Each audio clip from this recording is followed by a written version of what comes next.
Assalamualaikum warahmatullahi wabarakatuh.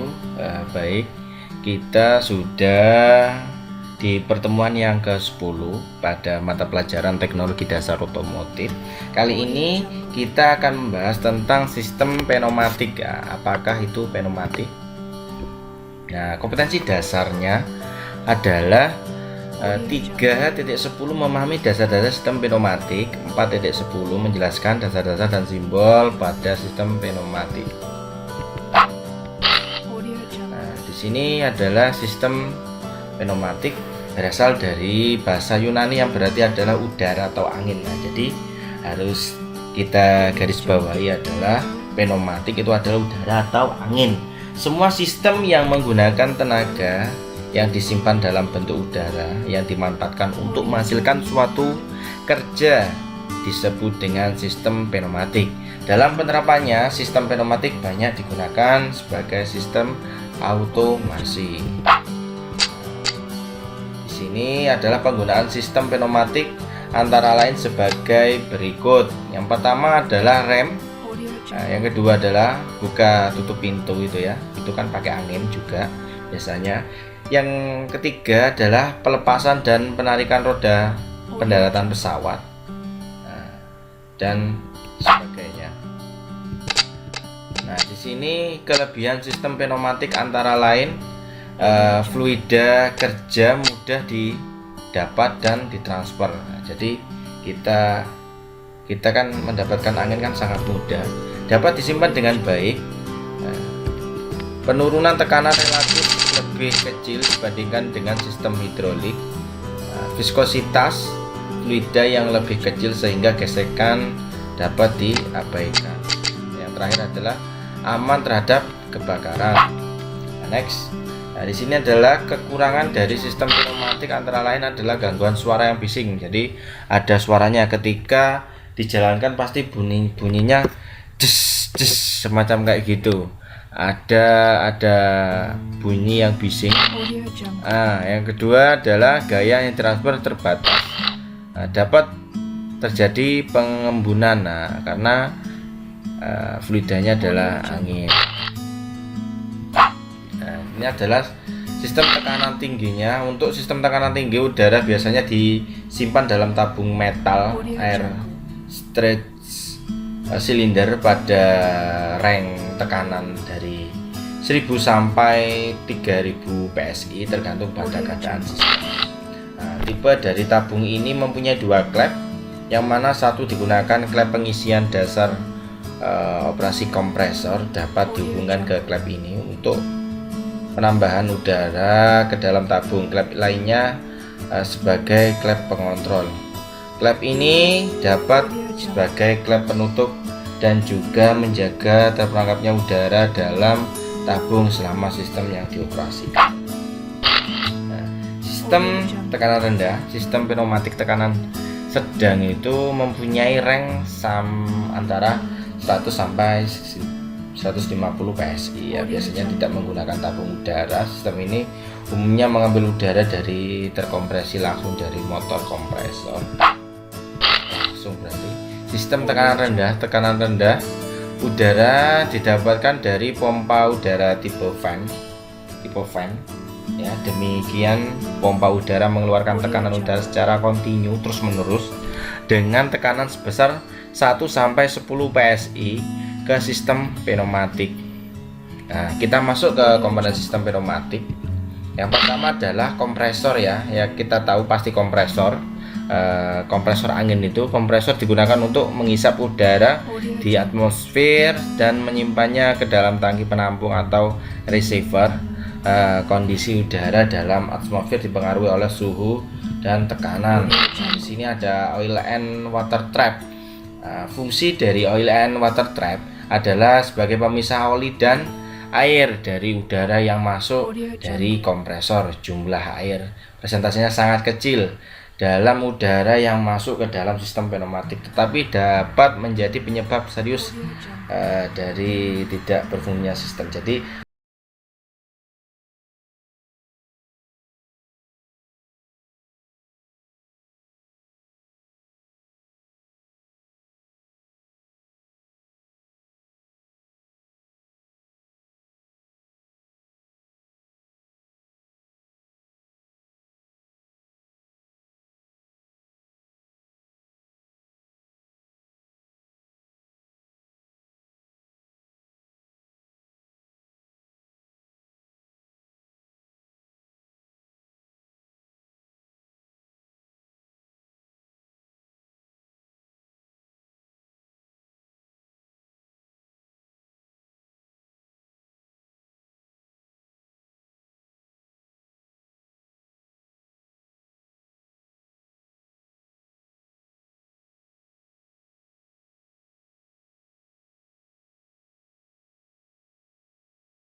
pembersih dan pemasangan komponen uji ya. Tindak pencegahan untuk menjaga udara dalam sistem selalu terjaga kebersihannya.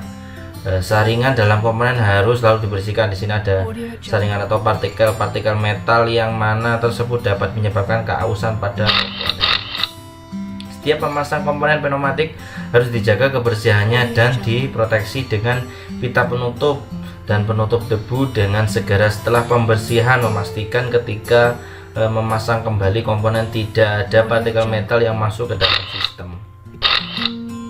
Sangat penting menjaga masuknya air karena dapat menjadi penyebab sistem tidak dapat memberikan tekanan. Operasi dalam temperatur rendah walaupun terdapat jumlah yang sangat kecil dapat menjadi penyebab yang serius tidak berfungsinya sistem. Setiap tahap perawatan harus memperhatikan masuknya air ke dalam sistem. Ini adalah kebocorannya ya. Nah, di sini saya contohkan antara gabungan dari pneumatik dan hidrolik ya. Ini suatu contoh seperti kayak di cucian mobil atau jenis katrol atau dongkrak pengangkat mobil ya. Di sini adalah yang orang menekannya adalah saya contohkan piston dari tekanan dari pneumatik yang ditekan oleh angin. Lalu di sini di dalam warnanya merah ini adalah cairan hidrolik atau minyaknya. Ini akan menekan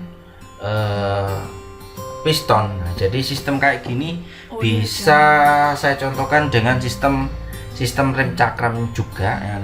Sistem rem cakram kan semacam kayak gitu. Jadi yang menekan itu adalah pneumatik atau angin. Sederhananya saya contohkan seperti gambar yang saya